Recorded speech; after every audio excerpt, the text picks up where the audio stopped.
Hey, welcome back to part 2 of the Introduction to Spreadsheets. It's nice to have you back and hope you're going to enjoy this little session with me.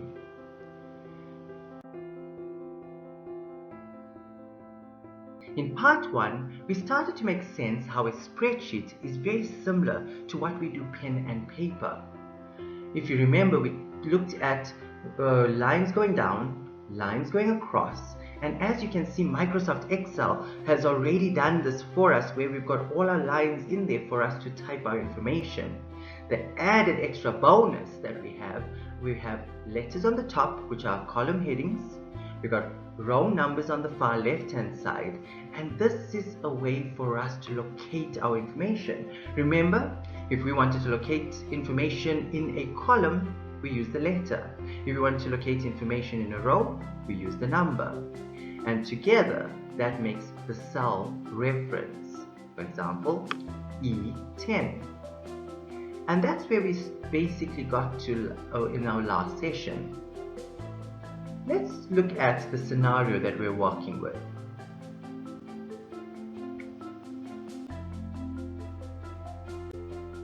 Remember, my manager wanted me to set out all the products that we sell, the quantity sold per product for the previous month, as well as the price per product.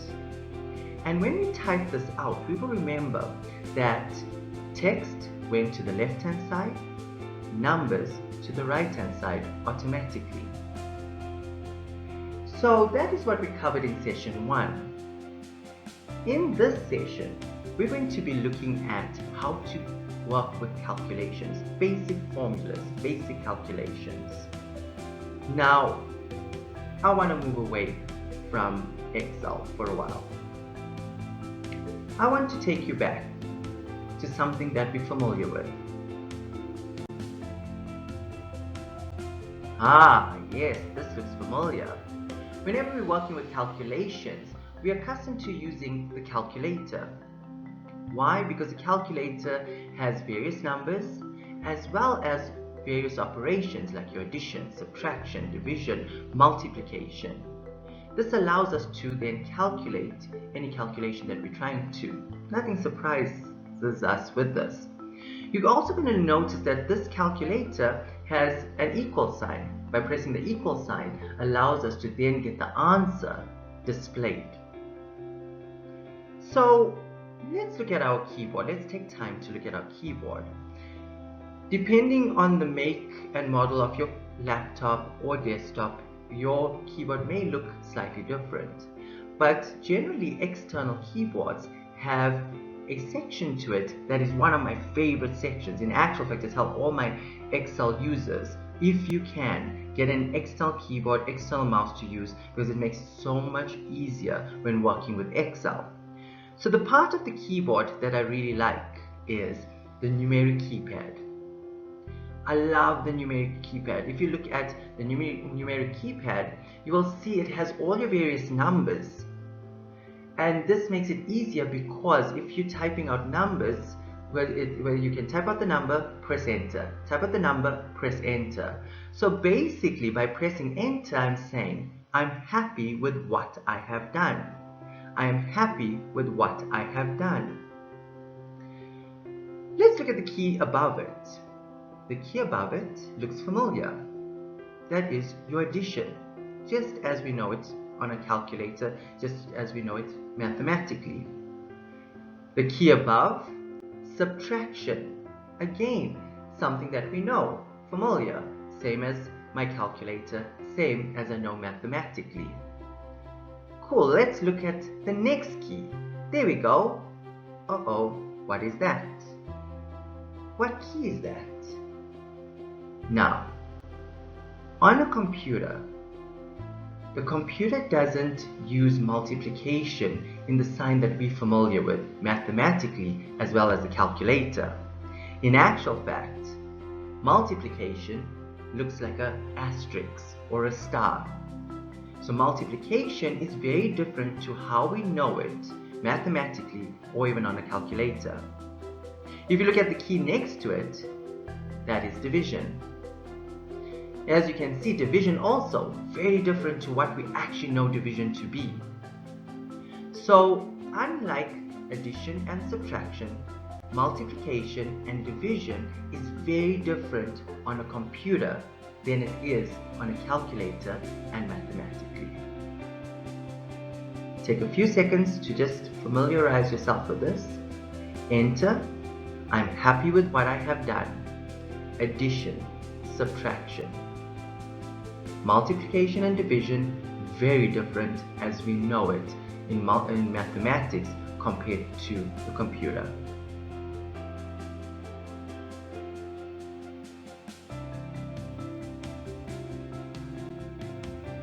So let's go pen and paper. If you remember this in our last part or session of the introduction into spreadsheets, we looked at this pen and paper. I always say go back old-fashioned pen and paper. Let's forget the robot for a while. I don't want to look at the robot.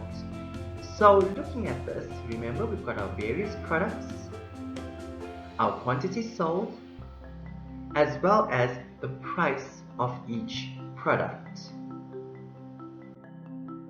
So now we would like to calculate total sales. So as you can see, I've written total sales in cell D1. D1. Don't forget the references. We're locating. Okay, bringing this information down, let's calculate total sales, focusing on each row of information individually. Let's start with monitor. Notice the monitor's information falls within row 2. However, if you look at quantities sold for monitor, which is the value of 20, is in cell B2. 1,600 is in C2. Remember what I told you in session 1, that if I wanted you to come and find me in my apartment buildings, and I would have to give you the block letter and then the apartment number. So B2, come find me. C2, come and find me. So that was a quick way to locate where the actual information is, or locate where I'm staying. So let's calculate total sales for monitor. Let's extract this away from this spreadsheet or this table. So by doing that, it makes it a bit clearer for us to actually work with. Where we sold 20 of each monitor at the price of 1,600. What would be the mathematical calculation? If you had to do this now, pen and paper, what would be the mathematical calculation?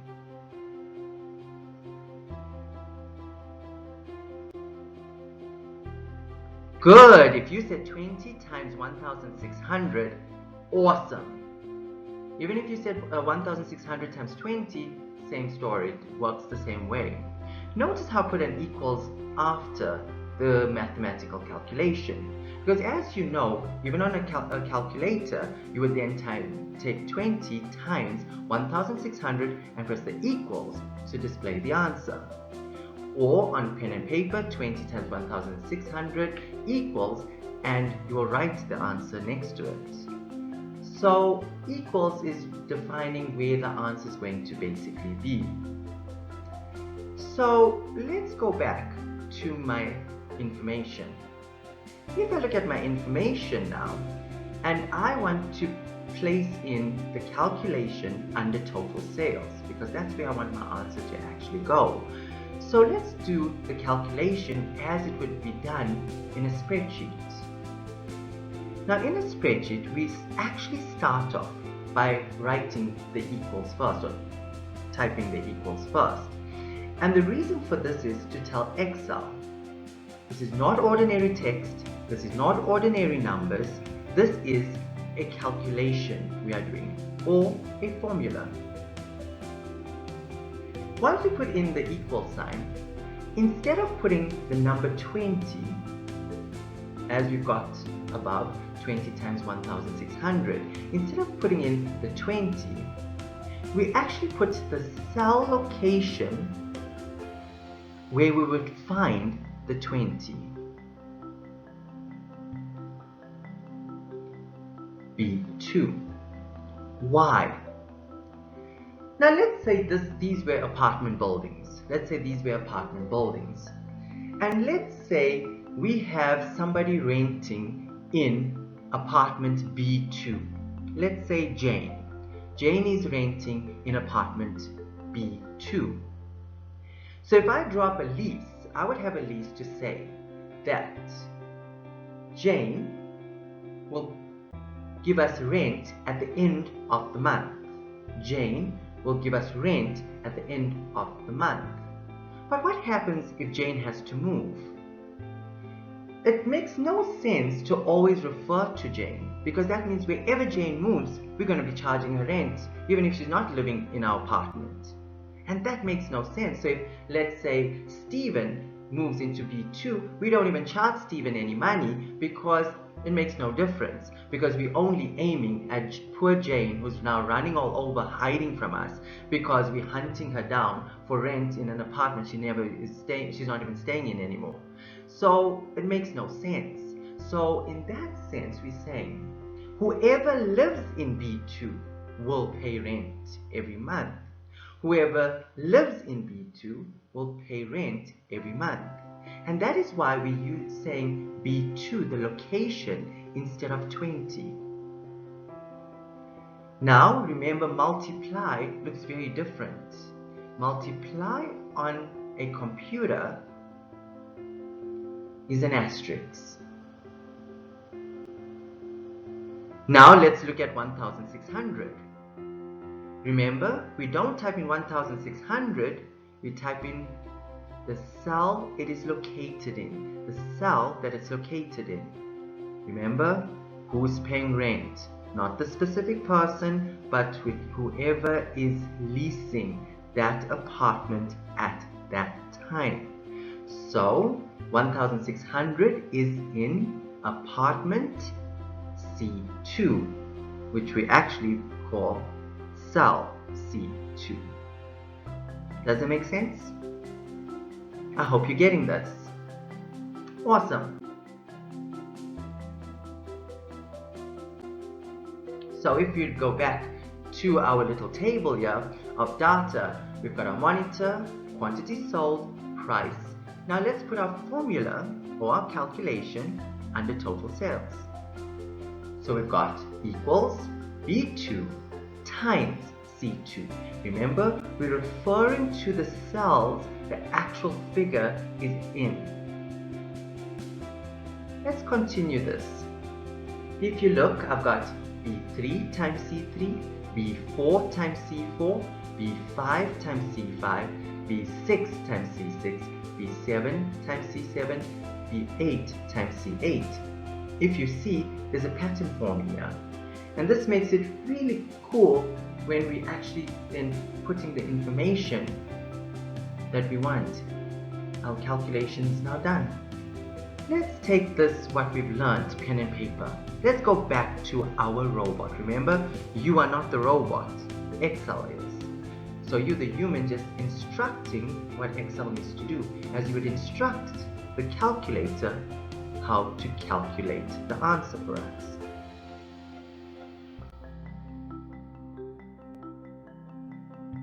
So if we're looking at our spreadsheet, whereas this, you will remember we had our products, our quantity sold, as well as the price. Now we need to calculate total sales.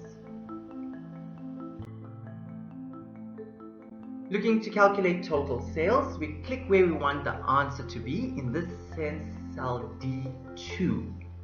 Whenever we're creating a formula, we always start off with an equal sign. Remember, the first cell was B2. So we type B2, you don't have to put it in capital letters, it's small letters is fine. We then put in the multiply sign, and then C2.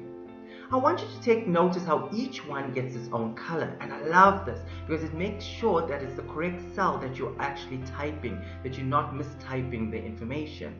As you can see, to tell Excel I'm happy with what I've done, we press enter. let's go make changes. Let's go to B2 and change the figure. So we're changing it to 30. Let's press enter to see if it makes a change in total sales. And there we go. So as you can see, whoever rents in that apartment will then adjust the calculation. Whatever changes in that cell will adjust the calculation.